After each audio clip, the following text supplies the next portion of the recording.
দিয়ে সেদ্ধ ভাত বানাবো, তার জন্য এখানে কুমড়ো কেটে নিয়েছি, মসুর ডাল নিয়েছি আর চাল নিয়েছি।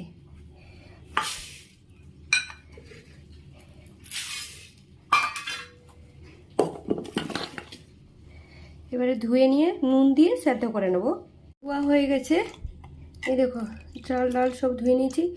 আবার মনে রাখতে হবে এটা যেরকম ভাত রান্না করতে গেলে 3 আঙ্গুল দিতে হয়, 1 2 3 এত দূর অবধি জল দিতে হয়। এটা পুরো 4 করে, মানে তার উপর থেকে যেখানে চাল ডাল থাকবে তো তার উপর থেকে এরকম দেখো এত দূর অবধি যাতে ভিজে যায়, দিলে এটা জল জল মানে ফেনা ভাত হবে। তো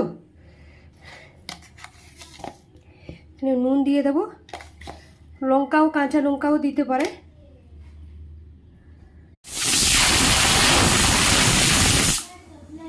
এখানে একটা কথা বলি, স্বাভাবিক ডাল বা ভাত কুকারে বানানোর জন্য যতটা সিটি দিতে হয় তার থেকে 1টা বা 2টা সিটি বেশি দিয়ে দিতে হবে।